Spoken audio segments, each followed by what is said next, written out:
کی شب میں قرآن عظیم کے 22 پارے مکمل ہو چکے۔ اللہ عز و جل بقیہ قرآن عظیم کو صحیح تجوید سے پڑھنے اور آپ سب کو سماعت کرنے کی توفیق عطا فرمائے۔ 22ویں پارے کے اخیر میں سورہ یاسین کی ابتدا ہوتی ہے اور ہم نے سورہ فاطر کے اختتام تک آج تلاوت کی ہے۔ انشاءاللہ کل سورہ یاسین سے تلاوت ہوگی۔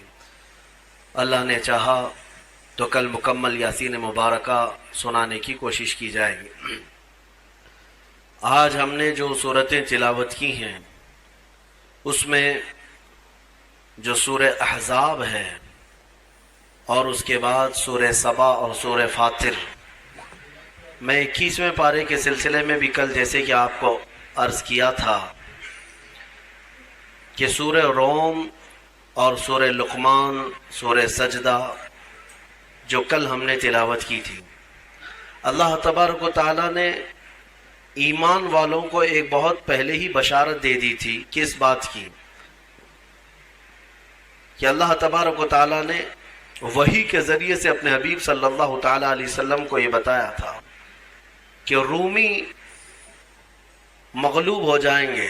روم والے لوگ، یہ جو عیسائی تھے، ایک وقت ان کا ایسا تھا کہ ان کی طاقت کے برابر کسی کی طاقت نہیں تھی، روم والوں کی۔ انہیں کو رومی کہا جاتا ہے۔ آج بھی روم کنٹری موجود ہے، عیسائیوں کا یہ ہیڈ کوارٹر ہوا کرتا تھا اس وقت، اور ان کا دارالخلافہ یا سمجھ لیں جہاں سے پائے تخت، وہ روم سے ہی چلتا تھا۔ تو اللہ کے نبی صلی اللہ تعالیٰ علیہ وسلم جب ہجرت کر کے مکہ سے مدینے تشریف لے گئے تو مدینے جب پہنچے میرے آقا صلی اللہ تعالیٰ علیہ وسلم، اس وقت یہ صورت نازل ہوئی ہے۔ اور جب کہ آپ کو پتہ ہے کہ چند ہی مسلمان ہیں اور وہ بھی اس میں اکثر مسلمان غریب ہیں جن کے مال و متاع ویسی مکہ والوں نے لوٹ لیے تھے۔ مدینے میں جانے کے بعد ان کے پاس گھر بھی نہیں ہے، بڑے تجارت کے اسباب بھی نہیں ہیں۔ ان حالات میں اللہ تبارک و تعالیٰ اپنے رسول کو اگر کسی بات کی خبر دے رہا ہے تو دنیا کی سب سے بڑی طاقت کے بارے میں۔ مسلمان جب یہ بولنے لگ گئے کہ دنیا کی سب سے بڑی طاقت روم، یہ شکست کھا جائے گی اور یہ مغلوب ہو جائیں گے، ختم ہو جائیں گے، تو مکہ والے ان کا مذاق اڑانے لگے۔ ان کو دیکھو ان کی حیثیت کیا ہے، یہ چھوٹے لوگ ہیں، غریب لوگ ہیں، اور بڑی طاقت کے بارے میں کہہ رہے ہیں کہ وہ مغلوب ہو جائیں گے۔ مثال کے طور پر اگر کوئی چھوٹے گاؤں کے رہنے والا آدمی بڑی بڑی طاقتوں کے ختم ہونے کی بات کہے تو دنیا اس کا مذاق اڑاتی ہے، یہ بظاہر دیکھا جائے تو۔ مکہ والے مشرکین صحابہ کا مذاق اڑانے لگے کہ یہ رومیوں کے بارے میں کہہ رہے ہیں۔ روم کی طاقت جانتے بھی ہو کہ کیا ہے؟ روم کے پاس لاکھوں کی فوج اور پورا ٹرینڈ لوگ ہوا کرتے ہیں، بہت کچھ ان کے پاس اسلحے اس زمانے کے، اور طاقت بھی، دولت بھی، سب کچھ ان کے پاس تھا رومیوں کے پاس۔ اور ادھر دیکھو تو صحابہ اکرام رضوان اللہ تعالیٰ علیہ مجمعین ایک کھجور پر پورا دن گزارا کر رہے ہیں، اسباب نہیں، کچھ نہیں۔ ان حالات میں جب وہ روم کے فتح کی بات کریں، روم کے مغلوب ہونے کی بات کریں تو دنیا کی تو سمجھ میں نہیں آئے گا، دنیا تو مذاق ہی اڑائے گی۔ لیکن حالات نے دیکھا، چند سال گزرے، یہی مدینے کے وہ صحابہ جو پیوند لگے کپڑے پہنتے اور پیروں میں چپل تک نہ ہوتے، ان کا ٹھاٹے مارتا ہوا سمندر ملک روم تک پہنچا اور روم کے تخت کو بھی الٹ کر کے رکھ دیا۔ ہاں، نکل کر کے صحرا سے جس نے الٹ دیا تھا تخت روما کو، اقبال نے کہا ہے نا، نکل کر کے صحرا سے جس نے الٹ دیا تھا تخت روما کو، سنا ہے قدسیوں سے میں نے کہ وہ شیر پھر ہوشیار ہوگا، اقبال نے کہا ہے۔ تو یہ وہی صحابہ کرام رضوان اللہ تعالیٰ علیہ مجمعین ہیں جن کو دیکھ کر کے مکہ والے مذاق اڑاتے تھے کہ ان کی حیثیت کیا ہے، لیکن انہوں نے دنیا کی سب سے بڑی طاقت سے ٹکر لیا اور روم جو ہے شکست کھا کر بکھر گیا، کئی ٹکڑوں میں تقسیم ہو گیا، ان کے اندر آپس میں اختلافات بھر گئے. روم کی شکست ہوئی، اس کے بعد پھر ایران کی بھی شکست ہوئی. دو بڑی سپر پاور طاقتیں اس زمانے کی، ایک روم اور ایک ایران. روم کو ہی قیصر کہتے ہیں، ایران کے بادشاہ کو کسرا کہتے ہیں. قیصر اور کسرا اگر کہیں ٹوٹ کر کے گرے ہیں تو وہ محمد کے غلاموں کے قدموں میں گرے ہیں صلی اللہ تعالی علیہ وآلہ وصحبہ وسلم. میرے عزیزو، یہ وہی صحابہ تھے جن کے بارے میں اقبال نے کہا تھا کہ کچھ بات تو ہے کہ مٹتی نہیں ہستی ہماری، صدیوں رہا ہے دشمن دور زماں ہمارا. اور پھر اقبال نے انہی کے لیے کہا تھا کہ تھمتا نہ تھا کسی سے سیل رواں ہمارا، کوئی روک نہیں پاتا تھا اس طوفان کو جو مدینے سے نکلا تھا. سارے خس و خاشاک بہا لے جائے، سارے ملک جو ہے ان کے زیر نگی ہو جائیں.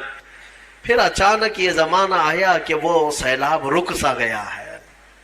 ہاں، اس کو کسی نے بند باندھ دیا ہے، ایسا لگتا ہے جیسے فالج ہو گیا. ہاں، ایسا لگتا ہے جیسے کسی نے بہت تیز بریک لگا دیا. کون لگائے گا؟ خود ہی ہمارے اعمال ہے.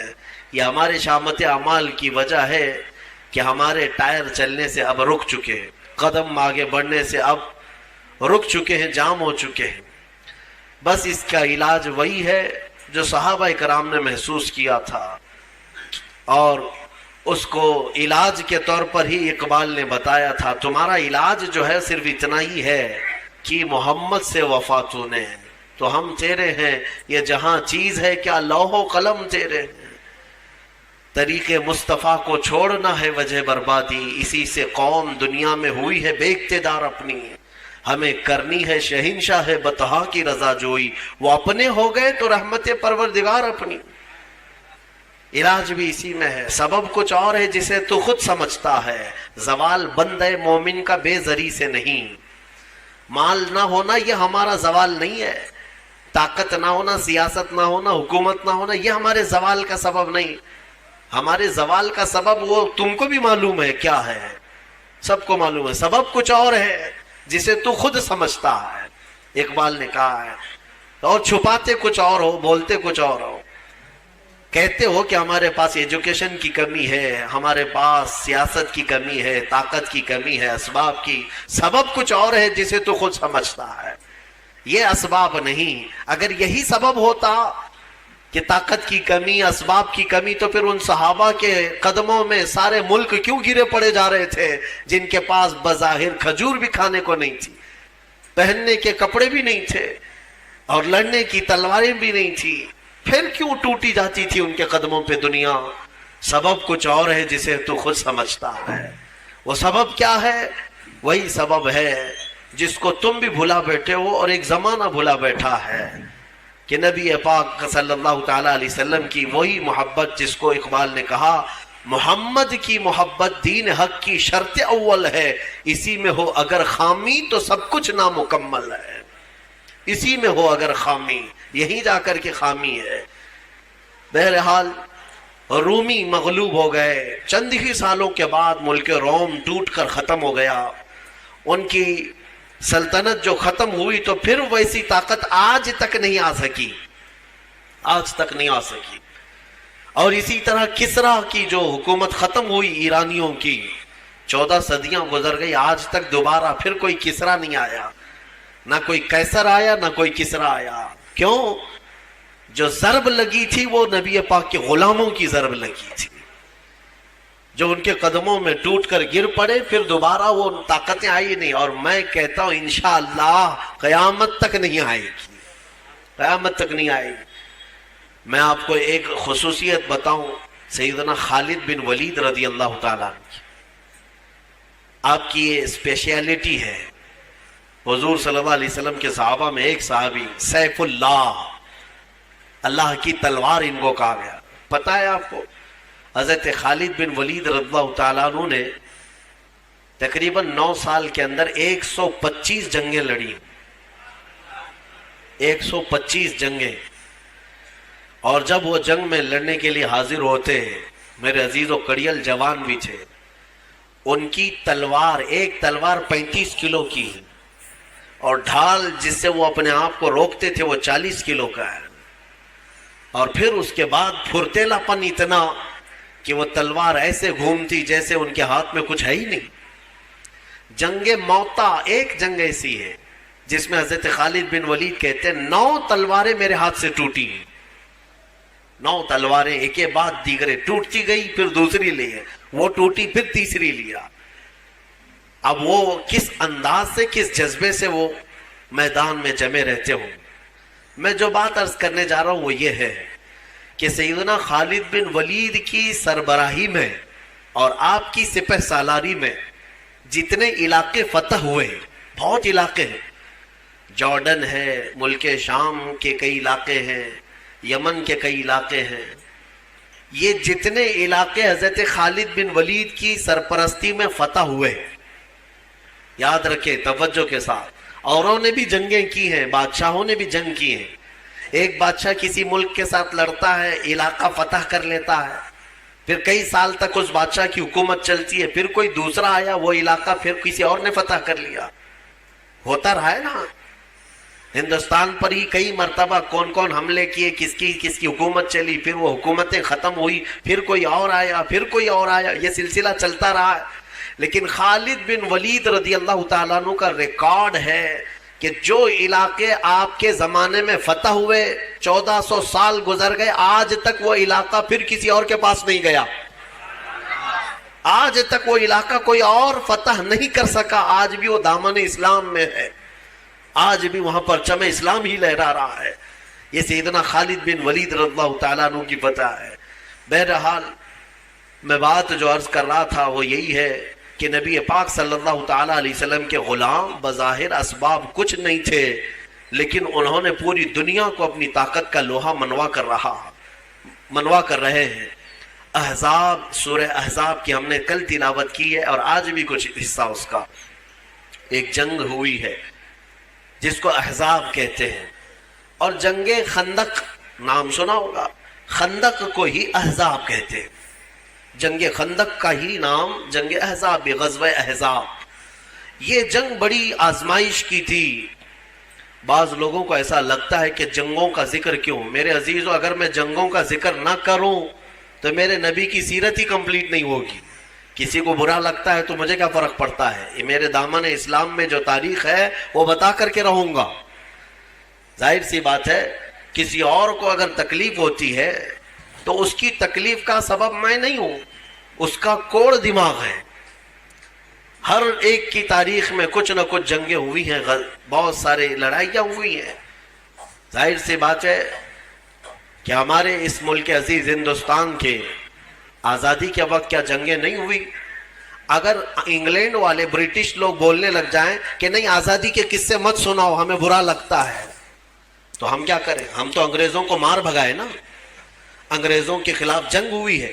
اب انگریز اگر یہ کہنے لگ جائے کہ نہیں آزادی کے قصے مت سناؤ، ہمیں برا لگتا ہے، تو ان کے برا لگنے سے میں اپنے ملک کی آزادی کے قصے سنانا نہیں چھوڑوں گا. یہ میرا اپنا حق ہے. دین اسلام کے ابتدا میں جن ظالموں نے اسلام کے خلاف کوششیں کی اور ان کی ہرزہ سرائیوں کو اور ان کی دشمنیوں کو کیسے زیر کیا میرے نبی کے غلاموں نے، یہ سنانا میرا حق ہے اور ہر مسلمان کا حق ہے. کیونکہ جو بھی سازشیں ہوتی رہی ہیں ان کو سنانا یہ بچوں کے لیے یہ نہیں ہے کہ ہم جنگجو بنا رہے ہیں، بلکہ ہم اپنی عظیم روشن تاریخ ان کے سینوں میں منتقل کر رہے ہیں. اور حق کسے کہتے ہیں، باطل کسے کہتے ہیں، یہ سمجھانا ہر باپ کی ذمہ داری ہے. احزاب، یہ جنگ بھی جو ہوئی ہے، خندق، مشرکین کے ساتھ لڑائی ہوئی، دشمنوں کے ساتھ.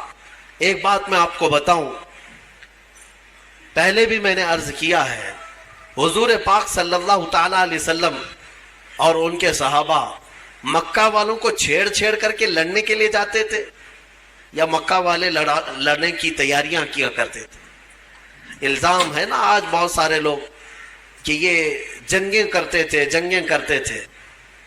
اس کی میں ایک وجہ بتاتا ہوں آپ کو. آپ اگر سینس رکھتے ہیں، تھوڑی بہت عقل رکھتے ہیں تو خود سمجھ لیں گے. اگر ہبلی، اللہ نہ کرے، ہبلی شہر ہے اور بیلگام شہر ہے، 2 بڑے شہر ہیں. دونوں شہر کے کچھ لوگوں کے درمیان لڑائی ہو گئی یا کچھ معاملات ہو گئے. ہبلی کے آس پاس میں اگر لڑائی ہوئی ہے تو آپ کیا کہیں گے اس چیز کو؟ عقل والے سمجھتے ہیں بیلگام والے لڑنے آئے تھے یا ہبلی والے گئے تھے؟ وہ لوگ 100 کلومیٹر دور سے سفر کر کے یہاں آئے ہیں، اسی لیے قریب میں لڑائی ہوئی. اور اگر اس شہر کے قریب میں لڑائی ہوتی تو آپ پر الزام ہوتا کہ آپ گئے تھے لڑنے کے لیے. بات صحیح ہے. اب جتنی بھی جنگیں آپ دیکھیں گے، جنگ بدر، جنگ احد، جنگ خندق، یہ سب مدینے کے آس پاس ہوئی ہیں. اس کا مطلب یہ ہے کہ صحابہ نہیں جاتے تھے، مکہ والے لڑنے کے لیے آتے تھے.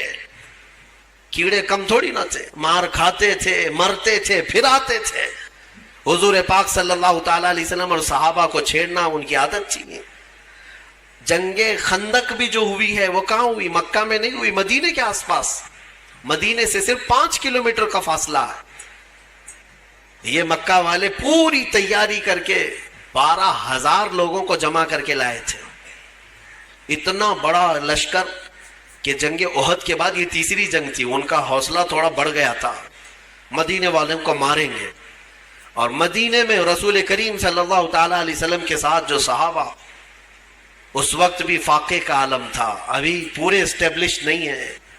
اور یہ جو جنگ لڑی گئی ہے وہ ایک الگ ٹیکنک سے لڑی گئی تھی. حضرت سلمان فارسی رضی اللہ تعالیٰ عنہ صحابی رسول، وہ فارس کے رہنے والے تھے. وہاں جو جنگیں لڑی جاتی تھی، 2 جماعتوں کے بیچ میں ایک گڑھا کھود دیا جاتا تھا، خندق. عرب والوں کو یہ طریقہ معلوم نہیں تھا. حضرت سلمان فارسی نے حضور اکرم صلی اللہ علیہ وسلم کی بارگاہ میں مشورتاً عرض کیا کہ مشرکین مکہ اگر آئیں گے تو ایسا ہے کہ مدینے میں داخل ہونے کا ایک ہی بڑا راستہ ہے جس سے پوری فوج جا سکتی ہے، باقی سب چھوٹے چھوٹے راستے. اس بڑے راستے کے باہر ہم لوگ ایک بڑی خندق کھود دیتے ہیں تاکہ وہ آئیں تو مدینے شہر کے اندر نہ آئیں، کیونکہ شہر میں اگر لڑائی ہوگی تو گھر ٹوٹیں گے، بستیاں اجڑیں گی، دکان برباد ہوں گے، بہت کچھ ہو جائے گا. اس لیے ان کو شہر کے باہر ہی گھیر دیتے ہیں. حضور نے ان کا مشورہ پسند کیا اور خندق کھودی گئی. تقریباً 1 مہینے تک کھودی گئی تھی، اور وہ کافی بڑی خندق. عرب کا تیز دوڑنے والا اچھی نسل کا گھوڑا بھی چھلانگ لگا کر اس خندق کو پار نہیں کر سکتا تھا، اتنی چوڑی تھی وہ خندق. اس خندق کو کھودنے میں خود میرے آقا صلی اللہ تعالیٰ علیہ وسلم نے اپنے ہاتھ میں کلہاڑی اٹھائی ہے.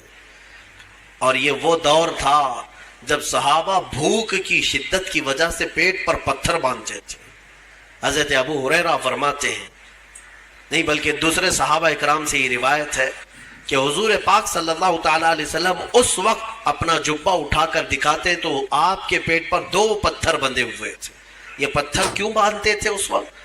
کہ مضبوط ایک کپڑے سے پتھر باندھ دیے جاتے تھے تاکہ بھوک پریشان نہ کرے. پیٹ اگر خالی چھوڑ دیا جائے تو بار بار بھوک لگتی ہے، اور اس پیٹ کو ٹائٹ باندھ دیا جائے تو بھوک کم لگتی. یہ عربوں کا طریقہ تھا، پیٹ پر پٹا باندھ لیتے تھے.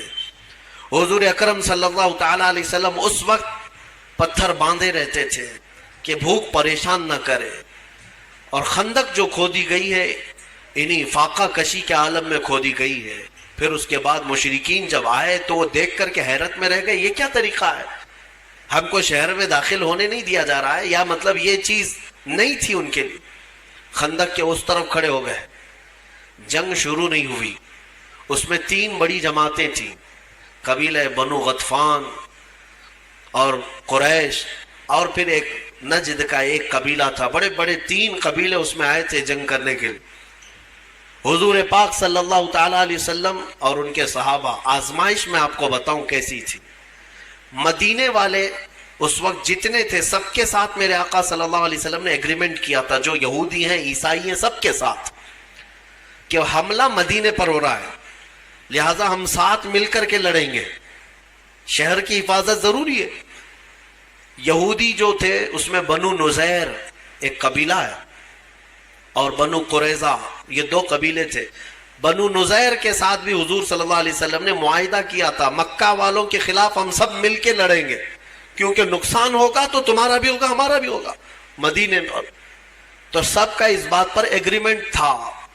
لیکن آپ کو میں بتاؤں، جب لڑائی کے لیے آئے تو طے یہی پایا تھا کہ وہ مدینے کے جتنے یہودی اور عیسائی ہیں وہ بھی حضور کے ساتھ کھڑے رہیں گے. لیکن ان ظالموں نے کیا کیا, حضور اکرم صلی اللہ تعالیٰ علیہ وسلم کے ساتھ آئے نہیں میدان میں, چند اپنے لوگوں کو بھیجا اور اپنے سارے قلعے میں یہودی بیٹھ کر میٹنگ کرنے لگے اور حضور پاک کی ساری تیاریوں کی خبریں مکہ کے کافروں کو دینے لگے. مشرکین یہ دھوکے باز تھے, حضور پاک صلی اللہ علیہ وسلم کی ساری خبریں مکہ والوں کو پہنچانے لگے. انہوں نے دھوکہ دیا, خدا کیا, غش کیا, یہ ساری چیزیں ہوئی. اب جو حضور کے ساتھ تھے اس میں کچھ منافقین بھی آئے ہوئے تھے اور وہ موسم کی سختیاں دیکھنے لگے. ایسی ہوائیں تیز چلی کہ لوگوں کا کھڑا ہونا مشکل تھا وہاں. ہنالک ابتلی المؤمنون وزلزلوا زلزالا شدیدا, اللہ فرماتا ہے یہ وہ جگہ تھی جب مومنوں کو آزمایا گیا اور انہیں بہت اچھی طرح سے ہلا دیا گیا تھا.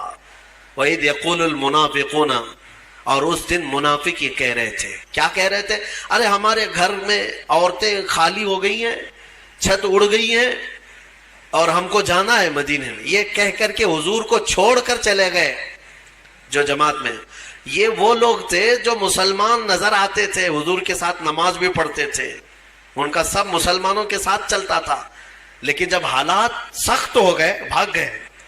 وہ ایک ہی لاٹھی سے بھاگنے والے لوگ سب مدینہ میں بھاگ کر کے چلے گئے. اور میدان میں کون بچے, وہی صحابہ جو نبی پاک صلی اللہ تعالیٰ علیہ وسلم کے لیے اپنی جان بھی قربان کرنے کے لیے حاضر رہا کرتے تھے.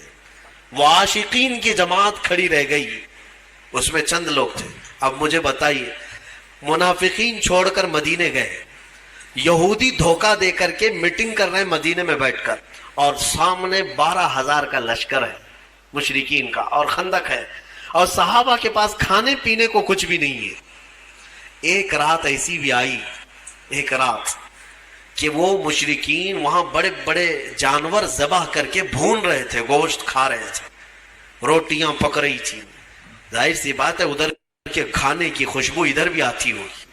اور ادھر صحابہ کا حال یہ تھا کہ 10 صحابہ میں 4 کھجوریں گھوما کرتی تھی. 10 صحابہ میں رات کے وقت صحابہ کھڑے رہ جاتے اور ان کے کھانے پینے چل رہے ہیں. حضور پاک صلی اللہ تعالیٰ علیہ وسلم نے صحابہ سے پوچھا کہ مجھے لگتا ہے کہ تمہیں کھانے کی خوشبوؤں نے پریشان کر رکھا اور ادھر کے کھانے کی. میں ایک بات بتاتا ہوں, حضور اگر خیمے میں آرام کر رہے ہو, گھر کے اندر ہو, ایک بھی کوئی صحابی ادھر سے ادھر گیا ہو 2 روٹیاں مانگنے کے لیے یا 1 بوٹی مانگنے کے لیے کہ میاں ہمیں بھی تھوڑا سا کھانا پانی دے دو, لنگر بٹتا ہے تو کیسے بھیڑ لگ جاتی ہے, ایک صحابی بھی گیا ہو, تاریخ میں ڈھونڈ کر کے نکالو, ایک صحابی سے بھی آپ نہیں دکھا سکو گے. یہ وہ لوگ نہیں ہیں جو 500 1000 کی نوٹ دکھائے تو پارٹی بدل لیں. ہاں, صبح کچھ اور جھنڈا, دوپہر میں کچھ اور جھنڈا, شام میں کوئی اور جھنڈا, سب کے 1000 ہیں. گلے میں پٹا بھی الگ الگ ہے, صبح نیلا پٹا تھا, دوپہر میں پیلا پٹا اور رات میں لال پٹا. یہ سارے دوپٹے والے ہیں, ان کا کوئی اپنا موقف نہیں ہوتا, صرف اور صرف دولت کے ہوس میں ادھر سے ادھر بدلنے والے. میرے عزیزو, صحابہ کرام کا حال یہ تھا, شدت کی بھوک تھی لیکن کھانے نے ان کے قدموں کو نہیں ڈگمگایا. حضور پاک نے جب پوچھا تو صحابہ عرض کرتے ہیں, یا رسول اللہ صلی اللہ تعالیٰ علیہ وسلم, ہم میں سے کوئی اس میدان میں کھانے روٹی بوٹی کے لیے نہیں آئے, ہم تو اپنی جانیں آپ کے قدموں پہ لٹانے آئے ہیں. صحابہ کرام کا وہ جذبہ تھا. اس کے بعد ہوا کیا, ایک صحابی کی وجہ سے پوری جنگ پلٹ گئی.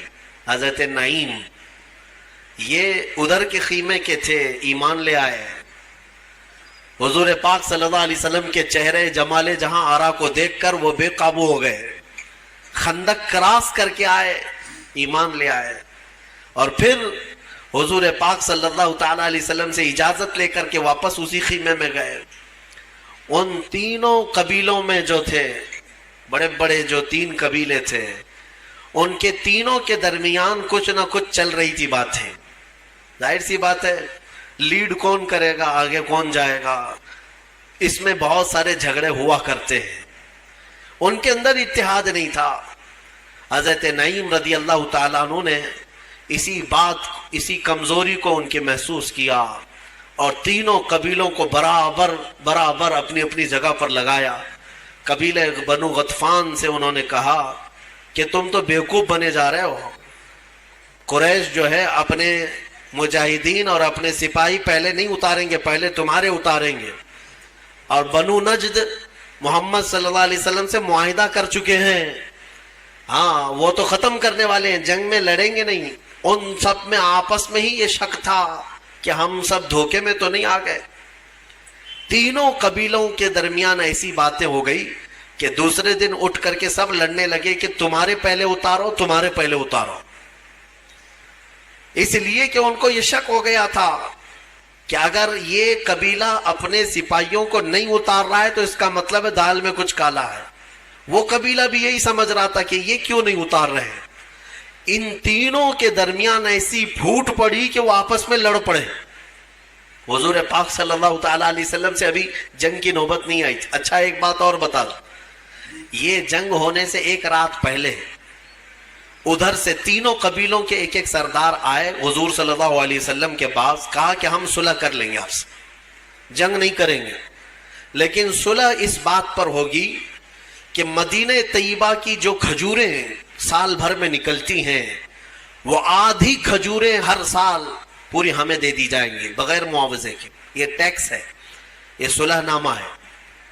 مدینے کے جتنے پھل ہیں آج پوری دنیا کھا رہی ہے. آپ جانتے نہیں ہیں مدینے کی کھجوروں کی برکت کیا ہوتی ہے, اندازہ بھی نہیں ہوگا آپ کو. میرے عزیزو, آج کے زمانے میں کہہ رہا ہوں مدینے کے باغات کی جو کھجوریں نکلتی ہیں, آپ کو پتا بھی ہے سال میں 2 کروڑ حاجی وہاں پہنچتے ہیں. 2 کروڑ تقریباً حج کے, عمرہ کے, رمضان کے, یہ سب ملا کر سال بھر میں 2 کروڑ لوگوں کا آنا جانا ہوتا ہے. اور 2 کروڑ میں سے ہر کوئی اگر 1 کلو بھی کھجور لے جاتا ہے تو 2 کروڑ کلو کھجور صرف مدینے سے نکلتی ہے. اور مدینے کے باغات کتنے ہیں وہ دیکھو تو آپ کو حیرت ہوگی. کہاں ہیں باغات؟ بہت نہیں ہے, ایسے نہیں کہ جہاں تک دیکھو باغیچے ہیں, وہ چھوٹے چھوٹے باغیچے ہیں. کوئی 4 ایکڑ میں ہے, کوئی 6 ایکڑ میں ہے, کسی کا 10 ایکڑ میں ہے.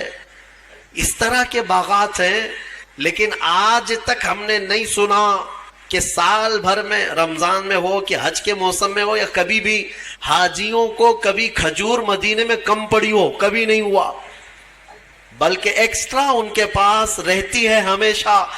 مدینے کی کھجوروں کی جو برکت ہے وہ آپ سوچ بھی نہیں سکتے, اندازہ بھی نہیں لگا سکتے. یہ تو میں صرف اجوا کھجور کی بات کر رہا ہوں جو 2 کروڑ سے زیادہ نکلتی ہے. باقی اور مدینے میں 40 قسم کی کھجوریں اور پیدا ہوتی ہیں. یہ تو صرف اجوا کی بات میں کر رہا ہوں, اجوا تو ہر کوئی لے آتا ہے. اب آپ سوچیں ان مشرکین نے ایگریمنٹ میں لکھوایا تھا کہ آدھی کھجوریں ہمیں دے دی جائیں گی مفت میں اور ہم جنگ چھوڑ کے جائیں گے. حضور پاک صلی اللہ تعالیٰ علیہ وسلم نے محسوس کیا کہ صحابہ کم تعداد میں, بنو نذیر یہودی دھوکہ دے چکے ہیں, منافقین یہاں سے چھوڑ کے بھاگ چکے ہیں, اور ادھر ان کی طاقت بھی بہت زیادہ ہے, موسم بھی بڑا سخت ہے. حضور پاک صلح چاہتے تھے. صلح کا آپ نے ارادہ فرما ہی لیا. 2 صحابہ کو اس میں بلایا, دونوں کا نام سعد ہے, سعد ابن معاذ اور سعد ابن ابی عبادہ رضی اللہ تعالی عنہما. دونوں مدینے کے سردار صحابہ, انصار صحابہ میں, اور حضور دونوں کی عزت فرمایا کرتے تھے. دونوں کو بلایا, کہا میں ان تینوں قبیلوں کے سرداروں سے بات کر چکا ہوں, تم کیا سوچتے ہو؟ انہوں نے پوچھا کہ مشورے یعنی صلح میں کیا طے پایا ہے؟ حضور پاک صلی اللہ علیہ وسلم نے فرمایا کہ وہ مدینے کی سال بھر کی آدھی کھجوریں لے لیا کریں گے ہر سال. حضرت سعد اور دونوں سعد کھڑے ہو گئے, کہا یا رسول اللہ صلی اللہ علیہ وسلم, آپ کا یہ مشورہ ہے یا حکم ہے؟ حکم ہے تو اسے ٹالا نہیں جا سکتا. اگر آپ مشورہ فرماتے ہیں تو ہمیں اجازت ہے۔ حضور پاک صلی اللہ علیہ وسلم نے فرمایا نہیں میرا حکم نہیں ہے، میرا مشورہ ہے صلح کرنے کا۔ تو دونوں صحابہ اٹھے اور وہ ایگریمنٹ کا جو پیپر تھا اس کو اٹھائے اور پھاڑ دیا۔ حضرت سعد اس دن کہتے ہیں یا رسول اللہ صلی اللہ تعالی علیہ وسلم، جب ہم کفر میں تھے، جب ہم مشرک تھے، تب ان خبیثوں کو ایک کھجور نہیں دیتے تھے، اور آج دولت ایمان ہمارے پاس ہے اور آدھی کھجوروں کی بات کی جاتی ہے۔ یعنی مدینے کے آدھے، ہم زمانے کفر میں ایک کھجور نہیں دیتے تھے اور آج دولت ایمان ہمارے پاس ہے اور رسول پاک صلی اللہ علیہ وسلم کی سربراہی ہمارے ساتھ ہے، تو پھر آدھی کھجوریں دینا وہ بھی ان لوگوں کے لیے کیا معنی رکھتا ہے؟ انہوں نے پھاڑ دیا۔ میرے آقا مسکرائے ان کی بات پر۔ یہ نہیں ہے کہ رسول کے خلاف ہو گئے، بلکہ حضور ان کے جذبے کو دیکھ رہے تھے۔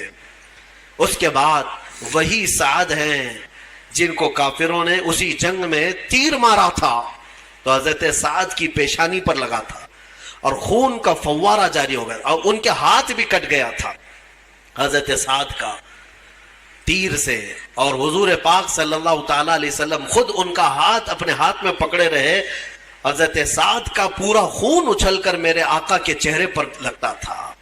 حضور اکرم صلی اللہ علیہ وسلم اس صحابی کو اس قدر محبت فرمایا کرتے تھے۔ اب سنیے، دوسرے دن ہوا وہی جو حضرت سعد نے چاہا تھا کہ یہ لڑنے کی طاقت ہی نہیں تھی، بلکہ آپس میں گتھم گتھا ہوئے ایک دوسرے سے لڑ پڑے، اور ایسا لڑے کہ ان کے تینوں قبیلوں کے جانور بدک گئے۔ کسی کو ان کا گھوڑا لے کر بھاگتا تھا، کسی کو ان کا اونٹ لے کے بھاگتا تھا، پورے میدان میں تتر بتر ہو گئے۔ جنگ کا نقشہ جو ہے آپس میں جنگ میں تبدیل ہو گیا۔ اس کو اللہ نے فرمایا وَمَكَرُوا وَمَكَرَ اللَّهُ وَاللَّهُ خَيْرُ الْمَاكِرِينَ۔ کفار منصوبے بناتے رہتے ہیں اور اللہ خفیہ تدبیر کرتا ہے، اور اللہ کی تدبیر سب سے بہتر تدبیر ہوتی ہے۔ ختم ہو گئی، یہی جنگ احزاب ہے، یہی جنگ احزاب۔ اس سے حضور پاک صلی اللہ تعالی علیہ وسلم جب واپس لوٹ رہے تھے، اب سنیے اب مسئلہ کیا تھا۔ وہ تو بھاگ گئے، بہت سارا مال سب چھوڑ کر مکہ والے بھاگے۔ اب حضور کو مدینے واپس آنا ہے، مدینے واپس آنا ہے۔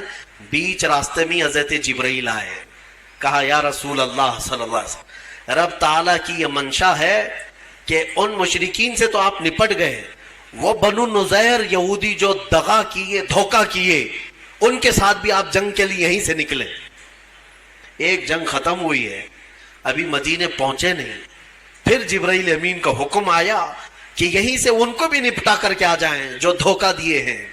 بنو نذیر یہ بھی مدینے کے باہر رہتے تھے، ایک قلعے میں بند ہو کر انہوں نے ایگریمنٹ بھی توڑ دیا تھا، بلکہ ہتھیار صاف کر رہے تھے کہ اب مکہ والوں نے تو مدینے حضور صلی اللہ علیہ وسلم کو مار دیا ہوگا، ہم بھی نکلیں گے، ہم بھی ماریں گے، پورا مدینہ ہمارا ہے۔ وہ سارے شیخ چلی کے پلان پہلے سے بن رہے تھے، انہیں پتہ ہی نہیں میدان میں ہوا کیا ہے۔ جب وہاں پر وہ سب میٹنگیں چل رہی تھی، ادھر جبرائیل امین حضور سے عرض کر رہے تھے کیا آقا رب تبارک و تعالیٰ کا حکم ہے۔ اب میرے آقا صلی اللہ تعالی علیہ وسلم نے صحابہ سے پوچھا، ایک مہینے تک جنہوں نے خندق کھودی ہو، بھوکے پیاسے کھڑے ہوں، کئی زخمی ہو چکے، اور اس جنگ کی اختتام کے بعد مدینے لوٹ رہے ہوں، بیچ راستے میں حضور پھر کہیں کہ یہاں سے اور ایک جنگ پہ جانا ہے، کیا کیفیت ہوگی؟ سننے میں تمہیں آسان لگے گا، پریکٹیکلی معلوم پڑے گا۔ روزے کے عالم میں صبح نکل کر کے کسی جگہ جاؤ، کام کرو، دوپہر میں کوئی آ کر کے کہے یہاں سے اور ایک جگہ جانا ہے، منہ لٹکا لو۔ ہاں وہ صحابہ ایک مہینے تک وہاں کھڑے رہے بھوکے پیاسے، ایک دن کی بات نہیں۔ جنگ میں بیچ راستے میں حضور پاک نے پوچھا صحابہ سے کہ میرے صحابہ جبرائیل آئے اور مجھے اللہ تعالیٰ کا پیغام سنا ہے کہ یہاں سے بنو نذیر کے خلاف جنگ کے لیے ہمیں نکلنا ہے، جنہوں نے دھوکہ دیا ہے مدینے والوں کو، تمہارا کیا خیال ہے؟ صحابہ نے یہ کہا کہ مرہم پٹی کر لیں گے، کھانا پانی پی کر کے کھا کے آئیں گے، بیویوں سے بات کر کے آ جائیں گے، گھر بار دیکھ کے آئیں گے، مہینہ بھر ہوا۔ حضور نے جب پوچھا کہ تمہارا کیا خیال ہے، صحابہ کہتے ہیں یا رسول اللہ دیر کس بات کی، چلے یہیں سے چلتے ہیں۔ ایک صحابی نے بھی یہ نہیں کہا کہ مدینے جانا ہے، مدینہ 5 کلومیٹر ہے، وہیں سے میرے آقا کے ساتھ چل پڑے۔ قرآن نے اسی لیے ان صحابہ کے بارے میں کہا ہے رضی اللہ عنہم ورضوا عنہ، اللہ ان سے راضی ہوا اور یہ اللہ سے راضی ہوئے۔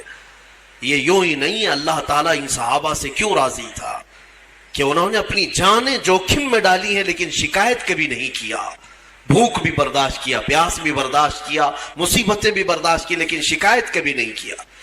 بنو نذیر کی جنگ میں بھی گئے اور پھر اس قلعے کا محاصرہ کیا۔ وہ تو میاں مٹھو بنے ہوئے پہلے سے پلان بنا رہے تھے، ان کو ایسا لگ رہا تھا ہم مار ڈالیں گے، کاٹ ڈالیں گے، ختم کر ڈالیں گے۔ حضور پاک باہر کھڑے صحابہ کے ساتھ، ان کو بلایا آ جاؤ، انہوں نے کہا ہم جنگ کریں گے۔ حضور پاک صلی اللہ علیہ وسلم کی طرف سے حکم ہوا کہ ہم جنگ نہیں کرنا چاہتے، تم آ جاؤ، تم سب نے دھوکہ دیا، ایگریمنٹ توڑے۔ اندر سے ان لوگوں نے پلان بنا کر کے یہ کہا کہ چلو لڑتے ہیں جتنے ہیں۔ کیا لڑ پاتے محمد عربی صلی اللہ علیہ وسلم کے ان شیروں کے ساتھ؟ نیچے آئے، دوپہر تک نہیں ہوئی کہ سب کے سب وہیں ڈھیر ہو گئے، کئی قیدی بن گئے اور کئی مارے گئے، اور اس کے بعد اس علاقے کو، اس اڈے کو بھی ہمیشہ کے لیے ختم کر دیا گیا، بنو نذیر۔ اب مدینہ طیبہ میں نبی پاک صلی اللہ تعالی علیہ وسلم کی اسی سلطنت کا اسٹیبلشمنٹ ہوا جو آج تک ہمارا مرکز اسلام ہے۔ حرزہ سرائیاں مدینے کو خراب کرنے کی اس وقت سے کوششیں ہوتی رہی، جنگیں یوں ہی نہیں ہوئی ہیں، وجہ تو کچھ تو رہی ہے۔ کوئی بھی جہاد میرے پاس لا کر کے دکھاؤ، میں اسباب بتاتا ہوں، اس کے ریزن بتاتا ہوں کہ کیوں ہوئی، تب تمہیں پتا چلے گا کہ انصاف اور حق کس کی طرف ہے۔ یقیناً میرے آقا صلی اللہ علیہ وسلم رحمت للعالمین ہے۔ ہاں، وہ جنگوں کے لیے نہیں بلکہ خواہش نہیں فرماتے، خود میرے آقا نے فرمایا کہ جنگوں کی خواہش مت کرو، دشمن سے مڑ بھیڑ ہونے کی تمنا مت کرو کہ میں جاؤں گا، ماروں گا، کاٹوں گا، نہیں، تمنا مت کرنا، میرے آقا کی حدیث ہے۔ ہاں، حضور نے پھر اس حدیث میں یہ بھی فرمایا، ہاں اگر کوئی زبردستی تمہارے سر پر سوار ہو جائے تو پھر اپنے قدم بھی پیچھے مت ہٹانا، پھر ثابت قدمی کے ساتھ جمے رہنا، کیونکہ اللہ تبارک و تعالیٰ نے ہمیں بھی قوت عطا فرمائی ہے، طاقت ہمیں بھی عطا فرمائی ہے۔ اسی لیے میں آج یہ کہتا ہوں میرے عزیزوں، آج کچھ برساتی کیڑے نکلے ہوئے ہیں گلی کوچوں میں اور دنگائی جو فساد مچا کر، مجھے ہنسی بھی آتی ہے اور حیرت بھی ہوتی ہے کہ کچھ لوگ اپنے شکتی پردرشن کے لیے تلواریں لہرا کر کے دکھا رہے ہیں، مسجدوں کے باہر چھریاں، چاقو، تلواریں۔ کیا اب یہ جلوس تلواروں کا ہونے لگ گیا؟ مجھے حیرت ہوتی ہے کہ یہ آج اس طرح سے کیوں پرمیشن دی جا رہی، کیوں اجازت دی جا رہی ہے، وہی بہتر جانے ہیں۔ لیکن میں ایک جملہ ضرور کہنا چاہوں گا، ان تمام کیڑوں سے جو ابھی برسات میں پیدا ہوئے ہیں، تلواریں تم ان کو دکھا رہے ہو جو 1400 سال سے کربلا سنتے آ رہے ہیں، 1400 سال سے جو کربلا سنتے آ رہے ہیں، ان کے سامنے تم یہ ساری چیزیں لہرا رہے ہو۔ ہم خواہش نہیں رکھتے جنگ کرنے کی، ہم اپنے ملک عزیز کے امن کو خراب ہونے نہیں دینا چاہتے، ہم یہاں پر اس ملک کی فضا کو مقدر اور برباد ہونے نہیں دینا چاہتے۔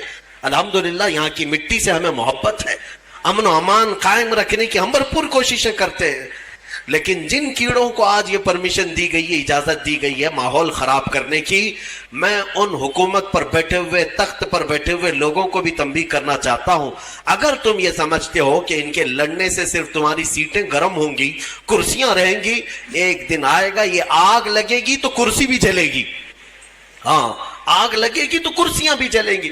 اسی لیے کوشش یہ کرو کہ امن خراب نہ ہونے پائے۔ ساری کمیونٹیاں جس طرح یہاں پر امن کے ساتھ، عزت کے ساتھ رہتی تھی، سب عزت کے ساتھ رہے۔ سارے امن کے پیغامات ہمیں ہی سنانے کے لیے کہا جا رہا ہے کہ مسلمانوں کو تنبیہ کرو، مسلمانوں کو سمجھاؤ، سمجھا کر کے تو تھک گئے۔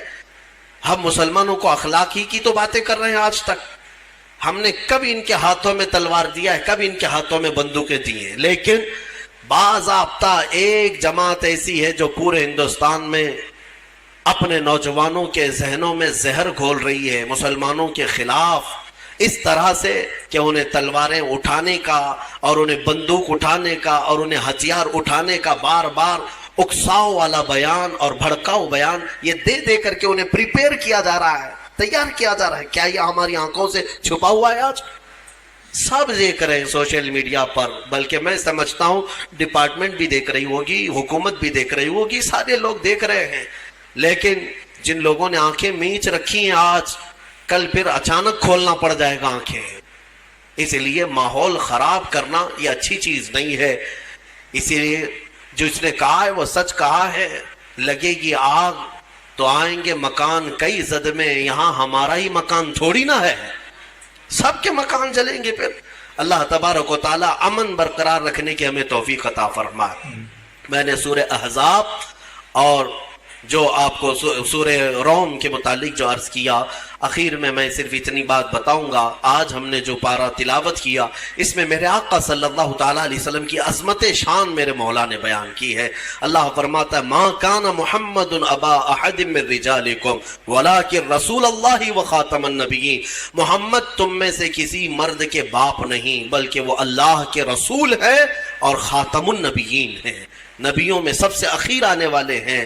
اور اللہ تعالیٰ نے ان کی عظمت شان میں یہ فرمایا انا ارسلناک شاہدا ومبشرا ونذیرا.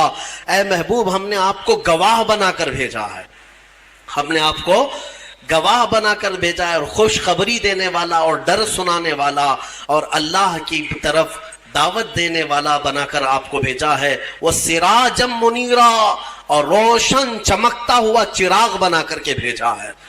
اللہ خود فرما رہا ہے اپنے نبی کے بارے میں، اللہ نے اپنے رسول کو کیا بنا کر بھیجا ہے؟ سراجم منیرا کا مطلب ایک ترجمے میں یہ فرمایا گیا ہے کہ اجالا والا سورج بنا کر کے بھیجا ہے. سراج سورج کو، چراغ کو کہتے ہیں، لیکن یہاں پر چراغ نہیں سورج بنا کر کے بھیجا ہے. اسی لیے ہم اپنے نبی پاک صلی اللہ تعالیٰ علیہ وسلم کے بارے میں یہ موقف رکھتے ہیں کہ نبی اکرم صلی اللہ تعالیٰ علیہ وسلم ہے مدینے میں لیکن ان کی چمک ہر علاقے میں موجود ہے، پوری دنیا میں ان کی چمک ہے. جب سورج ایک جگہ طلوع ہوتا ہے ہر جگہ نظر آتا ہے، تو مدینے کا سورج بھی ہوگا اپنی قبر انور میں آرام فرما، لیکن ہر مومن کے دل میں بھی ہے اور ہر عاشق کی آنکھوں میں بھی ہے، ہر جگہ پر موجود ہے. وہ حاضر و ناظر ہے. ہمارا عقیدہ ہے نا حضور پاک صلی اللہ علیہ وسلم حاضر بھی ہیں ناظر بھی. حاضر و ناظر کا مطلب کیا ہے؟ حاضر کا مطلب موجود، ناظر کا مطلب دیکھنے والا. وہ ایک ہی لفظ سے سمجھ میں آ جاتا ہے. اللہ فرماتا ہے اے محبوب ہم نے آپ کو گواہ بنا کر بھیجا ہے. گواہ کون ہوتا ہے؟ گواہ کس کو کہتے ہیں پتہ ہے نا؟ مثال میں آپ کو بتاتا ہوں، اگر یہاں ایکسیڈنٹ ہو گیا یا کچھ ایسا حادثہ ہو گیا اور اس وقت آپ کورٹ میں پیش کیے گئے پولیس کی طرف سے، جج آپ سے سب سے پہلا جو سوال کرتا ہے وہ کیا ہے؟ کیا تو حادثے کے وقت موجود تھا؟ اگر آپ کہیں گے نہیں تھا تو کیا تمہاری گواہی تم کو وٹنس بنایا جا سکتا ہے، ساکشی ہو سکتے ہو؟ نہیں. جج کہے گا وہاں نہیں تھے تو پھر یہاں کیوں آئے؟ دوسرا سوال جج کا یہی ہوتا ہے جب یہ حادثہ ہوا کیا تو اپنی آنکھوں سے دیکھا ہے؟ آئی وٹنس اس کو کہتے ہیں. گواہ کا اس جگہ پر ہونا بھی ضروری ہے اور دیکھنا بھی ضروری ہے، تب جا کر کے اس کی گواہی قبول ہوگی.